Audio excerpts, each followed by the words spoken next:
네, 현직 여당 대표에게 당원권 6개월 정지라는 중징계가 내려졌습니다. 네, 이준석 대표가 불복 뜻을 밝힌 가운데 당 안팎에서는 징계 적절성을 두고 찬반 논란이 분분합니다.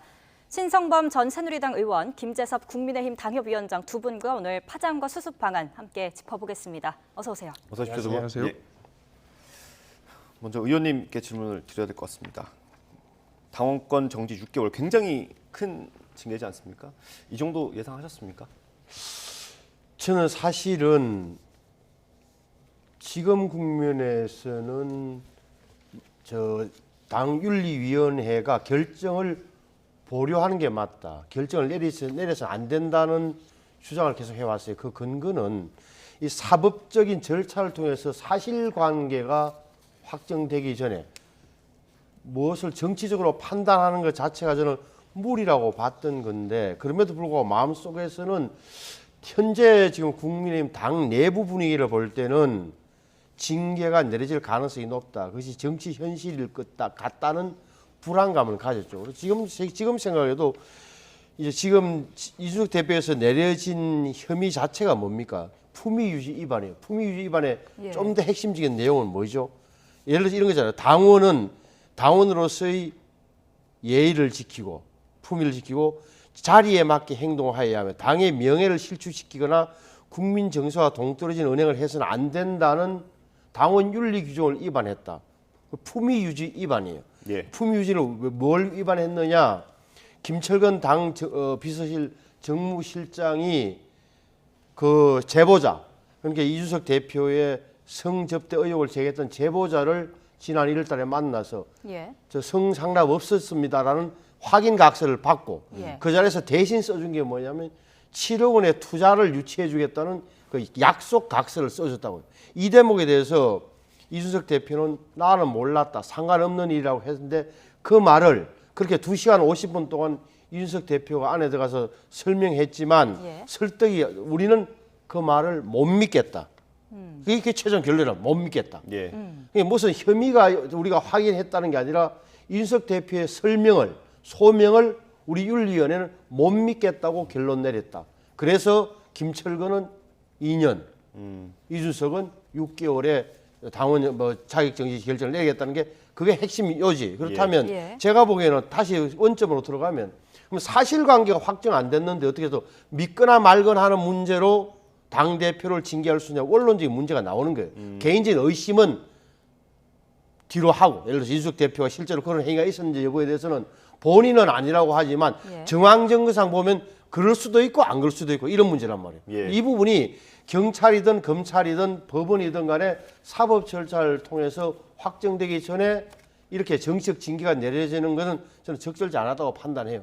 하지만 내려진 이상 이건 제가 보기에는 되돌릴 수 없는 상황인 건 또 맞는 거고 이 현실이죠.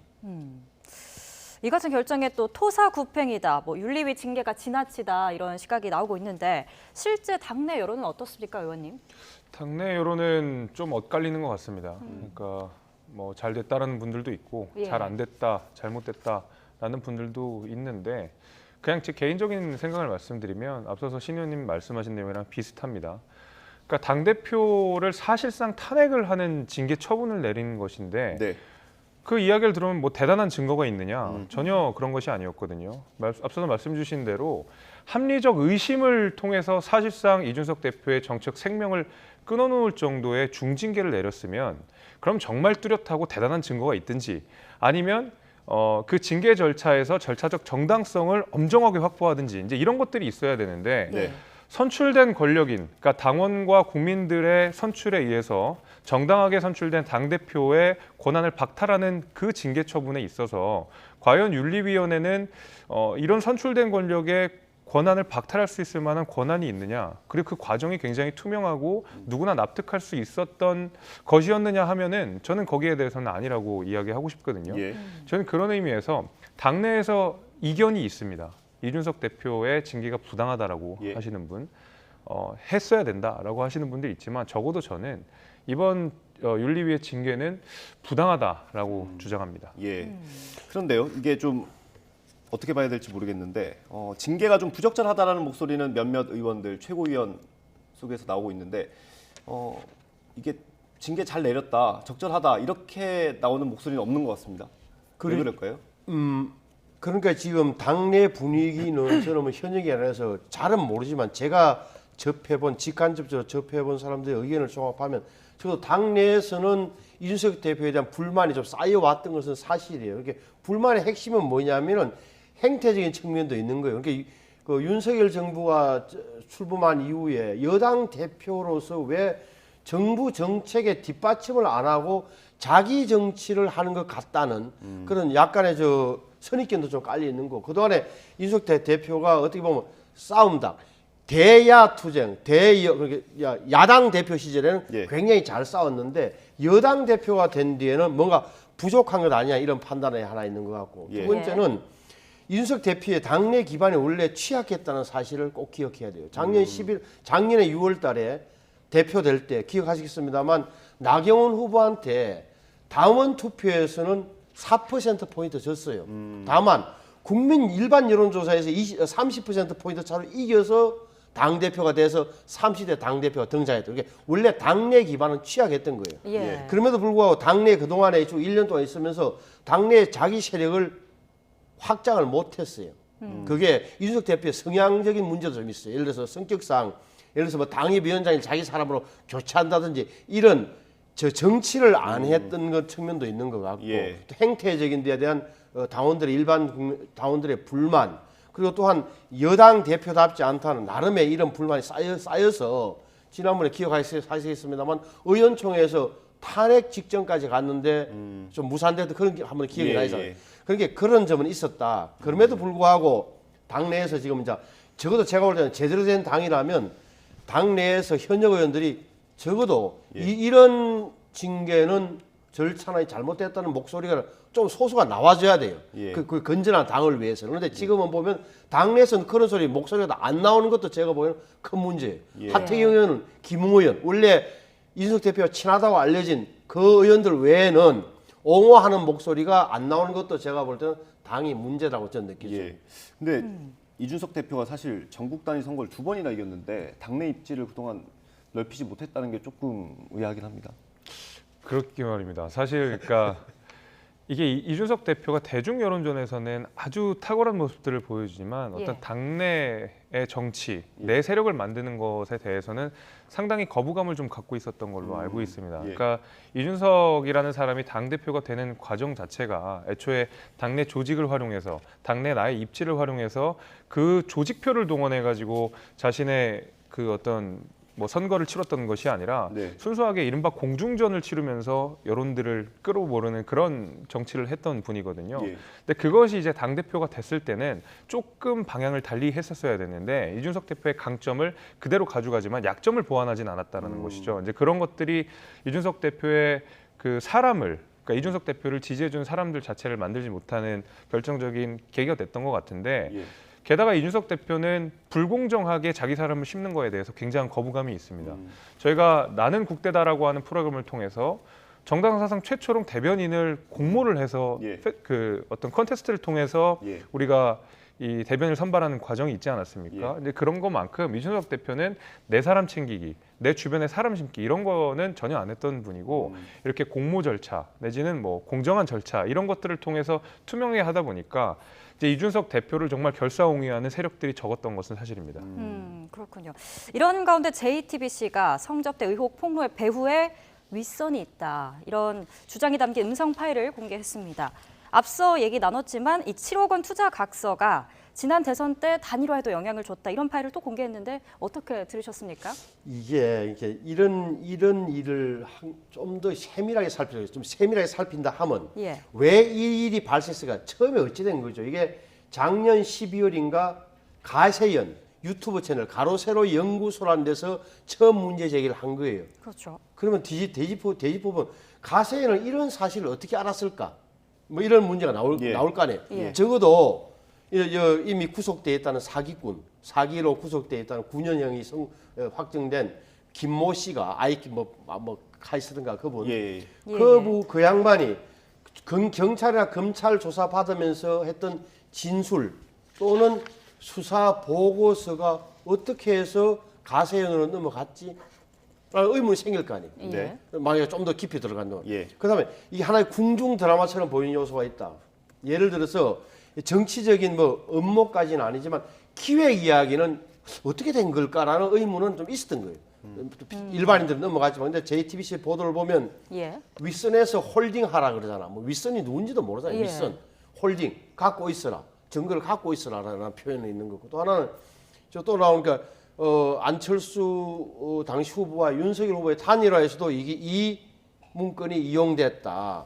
어떻게 이용됐냐? 안철수 후보한테 그걸 보여줘서 된 것이다. 이준석이 내 말대로 컨트롤할 수 있다. 이준석을. 그러니까 안철수도 합당하는 게 합당하라고 했다. 이런 건데 이분의 말이 맞는지 안 맞는지는 몰라요. 따져봐야 되지만 적어도 뭔가 배후 내지는 기획적 요소가 있는 것 아니라 의심을 사기에는 충분하다고 저는. 예. 이게 사실 처음 보도 나왔을 때는 좀 이게 확정적일 수 없다는 생각을 더 많이 했는데 후속 보도를 보니까 좀 더 퍼즐이 맞춰지는 것 같긴 하고요. 어떻게 보세요?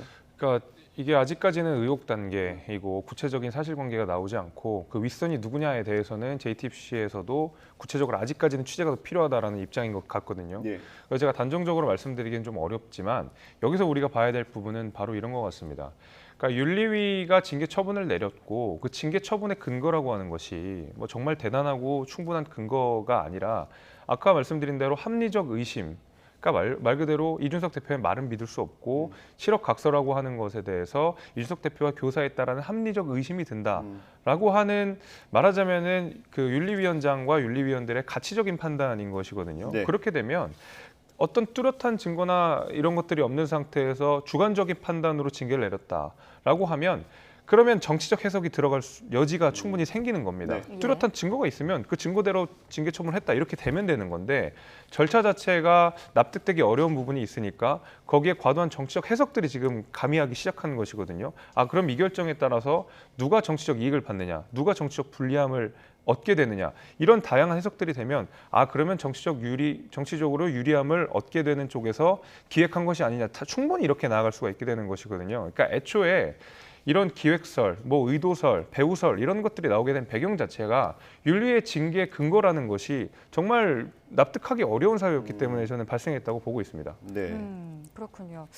이 윤리위 징계가 시작된 성접대 의혹 자체가 사실 이렇게 녹음 파일도 들어보고 정치권 인사가 개입한 일종의 기획 폭로다 이런 시각에 대해서는 어떻게 보십니까? 그러니까 우리가 잘 모르잖아. 이렇게 제가 그런 말씀드리지만 이게 예. 이른바 성상납, 저는 뭐 성상납이라는 표현, 성접대라고 표현하는 게 좀 더 현실적인 맞는 것 같아요. 어찌됐건 그 사실이 확정되지 않은 상태에서 그것을 증거를 없애는 교사 의혹이 어떻게 성립 가능한가라는 대목은 분명히 남아 있는 거예요. 물론 개인적으로 다 의심을 할 수 있어요. 아하, 이준석 대표가 그렇게 강하게 부인하지 않는 거 보니까 그런 사실은 있었는 모양이다라고 할 수도 있는 거고. 예. 아니 그건 어떻게 근데 그 9년 전의 일이라면서 2013년도 일이라고 저는 알고 있는데 네. 9년 전의 일을 어떻게 사실관계를 일반인들이 어떻게 알아낼 수 있겠어요? 검찰이나 경찰이나 수사를 통해서 당시의 정황을 모을 수밖에 없다. 지금 나오는 말은 뭐냐? 김소연 변호사라는 분이 지금 감옥에 갇혀 있는 김모 씨를 만나서 나오는 이야기예요. 그러니까 그 당시에 9년 전의 수사 과정에서도 제가 보기에는 이 김모 씨가 자신이 굉장히 높은 사람들을 많이 알고 있고 접대를 했다는 이야기를 검찰이나 경찰 수사 단계에서 털어놨을 거예요. 그 목적은 뭐겠습니까? 내가 백이 대단하다. 나중에 도움을 받으려고 했겠죠. 근데 거기에 대해서는 의심 단계는 뭐 부풀릴 수도 있고 사실 수도 있는 거다. 그러려면 모든 게 검찰이나 경찰 수사로 좀 밝혀져야 할 대목이라는 거예요. 저는 이 부분이 사실관계가 확정되고 나서 판단해야 되는 건데 그게 문제가 있는 거고 그 이야기가 왜 흘러나왔을까? 지금 작년 연말에 작년 12월 올해 1월 그리고 4월 달에 윤리위원회가 징계 개시 결정을 그 4월 달에 하면 지방선거가 막 진행 중일 그 시점에 왜 징계 개시 결정을 내렸을까? 이런 일련의 흐름 자체가 제가 보기에는 배후가 있든 없든 오해를 사기에는 충분한 상황적 요소가 있다고 보여요. 예. 의원님 정치권에 오래 계셨으니까요. 이런 말씀들을 하시더라고요. 이 사안이 사실 파워 게임으로 보는 게 맞다라는 말씀들을 많이 해주시던데, 그러면 윤석열 대통령의 의중이 직간접적으로 어느 정도 반영이 됐다고 보십니까? 그게 가장 중요한 요소고 많은 분들이 궁금해하는데 어떻게 알겠습니까? 어떻게 알겠습니까라는 표현 속에는 우리가 어떻게 알겠어요? 윤 대통령이 쏘고 윤 대통령이 공식적으로 발언한 것은 대통령은 당무에 관여하지 않겠다라는 말씀 한 번도 이야기한 적이 없어요. 다만 짐작컨대 여러 가지 요소가 있잖아요. 첫째는 무엇보다도 윤 핵관이라는 분들이 공격을 쭉 했던 거예요. 예를 들어서 정모 의원도 있었고 배모 최고위원도 있었고 김모 의원도 있었고 예. 그러니까 결정적으로는 박성민 비서실장이 비서실장을 그만두게 된 과정에 상식적으로 본다면 대통령한테 이야기를 안 했겠느냐 내지는 대통령 측근한테 그런 의사를 밝히지 않았겠느냐라는 상식적인 질문을 하게 된다면 안 말렸다는 사실 자체가 아니면 대통령이 그런 공격을 왜 그래라고 말렸다는 그런 증거가 없는 이상 대통령의 의중도 여러분 실린 것 아니냐는 해석을 하는 게 좀 더 합리적으로 보이지는 거예요. 물론 예. 저는 그 개인적인 호불호 내지는 인간적인 마뜩찬하고 마땅치 않은 부분하고 정치는 좀 달라야 된다는 생각을 갖고 있는 사람이긴 하지만 그런 요소는 분명히 있을 거다. 대통령도 그렇게 이준석 대표가 마땅찮을 거예요. 왜 그러냐면 경선 과정이나 선거 과정에서 2번이나 가출 소동을 예. 당무 거부소를 일으켰고 예. 그 후에도 비협조적인 모습을 보였기 때문에 그렇게 마땅할 리는 없을 거다. 그럼에도 불구하고 저는 윤심이 해석이 이렇게 되도록 만든 것은 좀 정치적으로는 실수라고 보여져요. 그 대목은 여권이 결국은 대통령과 여당과의 관계가 굉장히 중요한 권력 운영의 요소인데 이 부분에 대한 혼란 요소를 가져왔다는 것은 제가 볼 때는 좀 적절치 않다고 보는 거고 그리고 당내에 이런 분위기는 존재하는 것 같아요. 이렇게 대통령을 도와준다는 논리인데 예. 또 대통령 입장에서도 당을 자기 직계 세력들이 장악해서 자기를 일사불란하게 도와주기를 바랄 겁니다. 그런데 어느 정당이든 간에 우리나라 정당의 역사를 보면 아무리 총재 역할, 아무리 장악력이 100%를 할지라도 30% 내 40%의 비주류는 항상 존재했어요. 왜? 주류가 쭉 정책을 이끌고 당을 이끌다가 어느 한계에 부딪히면 뒤에 숨어 있던, 뒤에서 있던 또 비주류가 나와서 당을 끌고 가고 했던 게 정당의 역사이기도 해요. 그래서 예. 대통령도 너무 100% 당을 내 사람들이 끌고 가는 걸 바라서는 안 돼요. 그 오히려 국회의원들이 대통령을 겁을 내는 이유는 공천권이어서는 안 돼요. 예. 우리 대통령의 정책이 좋아서 예. 대통령이 국민들의 지지를 많이 받고 있기 때문에 내가 대통령의 정책에 반대해서는 내 정치적 생명이 위태로울 수 있다는 판단을 해서 대통령을 지켜 따라가야 돼요. 예. 이게 사실은 요체예요. 예, 알겠습니다. 이준석 대표, 징계 처분권 대표인 자신에게 있다고 버티기에 들어간 반면에 권성동 당대표 직무대행 윤리위 징계 의결 즉시 효력이 발생된다 이런 입장인데요. 두 사람의 녹취 내용 직접 듣고 오겠습니다. 납득할 만한 그런 어떤 상황이 아닌 경우에는 우선 징계 처분을 보류할 그런 생각입니다. 징계 의결 즉시 효력이 발생을 해서 당대표의 권한은 정지가 되고 그 권한은 원내대표가 직무 대행을 하는 것으로. 네, 이 당규 해석이 좀 엇갈리고 있는데 예. 어떻게 보세요? 그러니까 이 당원 당규라고 하는 것이 허술한 데가 많다 보니까 원내대표의 생각과 이준석 대표의 생각이 조금 다른 것 같다는 생각이 좀 드는데 개인적으로는 그 모든 당무는 사실은 최고위의 의결 내지는 보고를 거치는 것이 가장 합리적이라고 생각합니다. 네. 그러니까 우리의 당원 당규에도 적시가 아주 명시가 되어 있는데 어쨌든 당무의 최종 의사결정은 최고위원회에게 있고 윤리위원회가 최고위원회의 역할을 가름할 수 없는 이상 윤리위원회는 징계 처분을 내리면 최종적으로 최고위원회에서 이것을 의결을 하든 보고를 받든 아니면 추인을 하든 최소한의 절차 하나가 남아 있어야 된다. 저는 그렇게 보고 있거든요. 예. 그렇게 됐을 경우에는 사실 최고위원회의 최종 의사결정이 있기 전까지 이준석 대표는 대표의 권한을 유보적으로 보유하고 있다. 이렇게도 해석할 수 있는 것입니다. 예. 그러니까 사실 이제 정치적으로는 사실상 사망 선고를 받았다고 하더라도 예. 법리적으로 따지면 이준석 대표에게 대표의 권한이 남아 있는다고 얼마든지 해석을 할 수가 있거든요.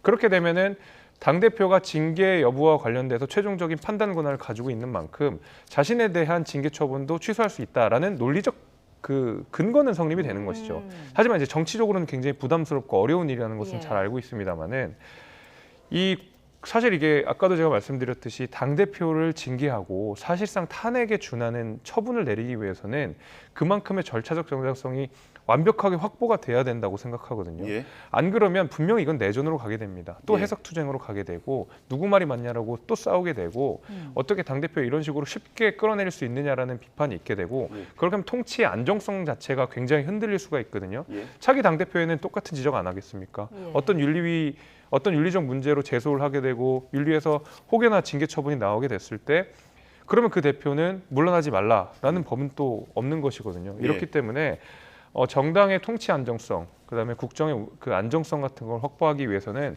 적어도 잘못이 있는 건 잘못이 있는 것으로 두되 그 잘못에 따른 징계 처분에 있어서는 아주 엄정한 절차적 정당성을 확보해야 된다는 말씀을 드리겠습니다. 저희 아니 이제 우리 김재섭 위원장님 말씀이 원론적으로 맞는데 이제 제가 이제 현실 정치를 했던 사람으로서 현실 이야기하는 이런 대목이 있는 거예요. 그러니까 자 징계권은 당윤리위원회에 있다.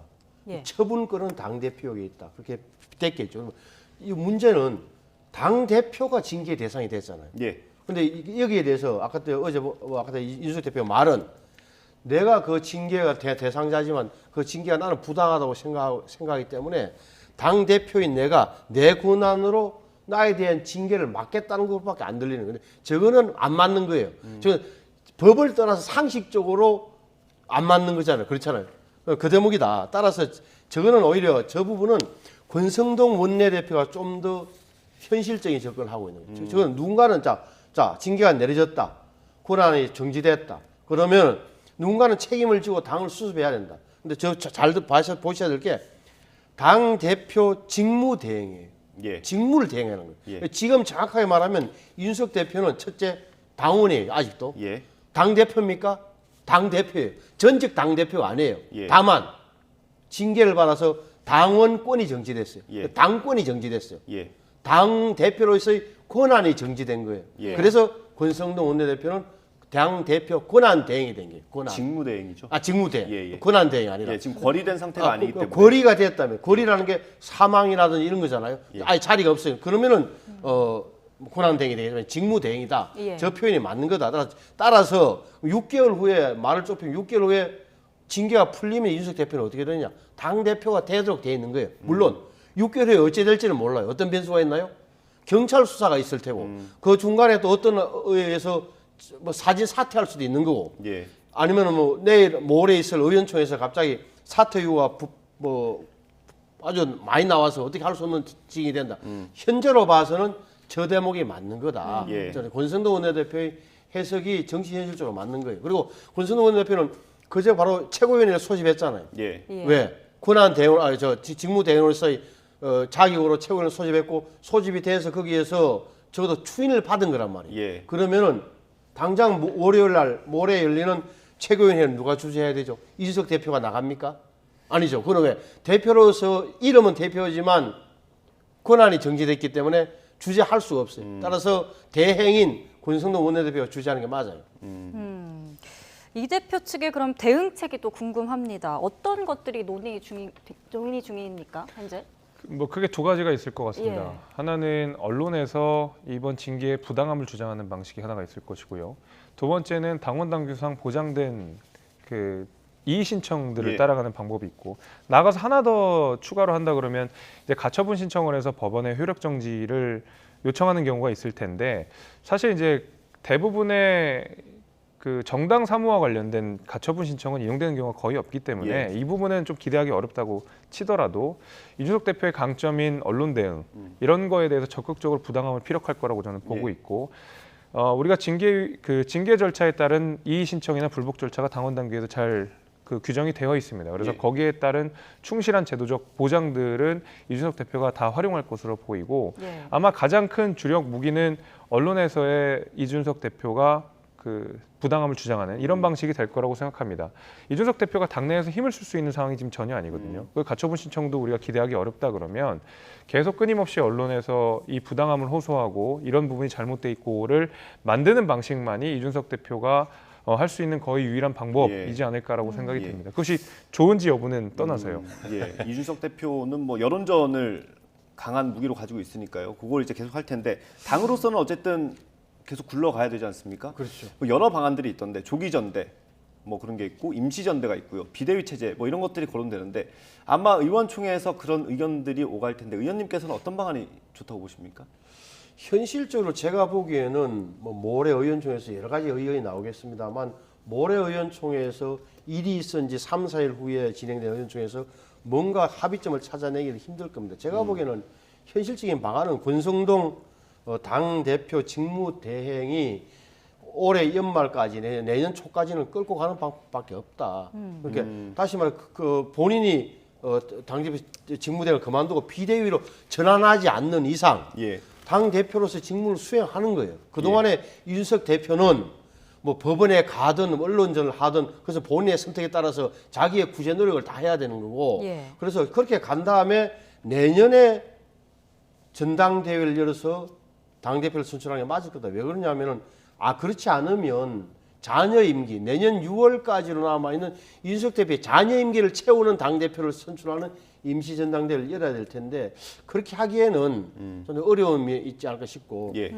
저 윤석 대표의 향후 대응과 관련해서 제 생각을 말씀드리면 말씀하신 대로 재심 청구는 바로 기각될 겁니다. 그리고 법원에 징계효력 정지 소송을 낸들 본안 소송은 오래 걸리고 가처분은 나올 가능성도 별로 없을 테고 그럼 시도는 해보지만 제가 보기에는 시도하는 것 자체가 무망할 것이다. 또한 이준석 대표가 즐겨하는 여론전도 너무 과다하면 오히려 역효과 날 가능성이 높다. 이준석 대표의 특징이 많은 분들이 알고 있기 때문에 오히려 이때는 좀 선배들의 말에 따라서 조금은 근신하면서 참고 견디는 모습을 보여주는 게 훨씬 나을 거다라고 생각해요. 왜냐하면 이준석 대표의 많은 장점에도 불구하고 많은 분들이 지적하는 지점이 싸움꾼 이미지잖아요. 싸움닭 이미지. 그러니까 하나하나의 공격에 대해서 톡톡 다 1대1 대응을 하면서 심지어는 몇 배씩 갚아주는 그런 전투적인 이미지를 갖고 왔던 건데 네. 그게 젊은 사람의 특징이긴 하지만 지금 이 국면에서는 조금은 좀 은인자중하는 게 저는 더 필요한 시점이라고 봅니다. 예. 예. 앞서 이준석 대표 대응을 어떻게 할지 전망을 해주셨고요. 개인적으로 어떻게 하는 게 좋다라고 생각하시는지. 저도 그 제도적으로 법적으로 보장된 절차들은 100% 활용을 하되 언론 대응은 저도 자제하는 것이 더 좋다고 생각합니다. 그러니까 사실은 이준석 대표에 대한 동정 여론도 지금 굉장히 많이 큰 상황이거든요. 어떻게 저렇게 당대표를 징계할 수 있느냐라는 여론도 분명히 있는데 이준석 대표가 너무 강경하게 대응을 하게 되면 그 어떤 이준석 대표를 향한 따뜻한 마음 같은 것들도 좀 사라질 가능성이 있기 때문에 이준석 대표의 징계가 부당하다는 것은 많은 국민들께서 인정하시는 부분이고 저 역시도 마찬가지로 부당하다고 주장하고 있고 저같이 부당함을 주장하는 사람들이 있습니다. 이분들에게 여론전은 맡겨두시고 이준석 대표는 제도적으로 자신이 할 수 있는 일들을 다 하고 이때 침묵하는 모습을 보여주는 것도 이준석 대표 전략적으로 좋지 않을까라고 지금 개인적으로 생각을 해봅니다. 예, 그렇군요. 이준석 대표 워낙 또 본인이 뛰어나기 때문에 어떤 선택을 할지는 좀 지켜봐야 될 것 같습니다. 예, 오늘 말씀 여기까지 듣겠습니다. 신성범 전 새누리당 의원 그리고 김재섭 국민의힘 당협위원장 두 분과 함께했습니다. 고맙습니다. 고맙습니다. 고맙습니다.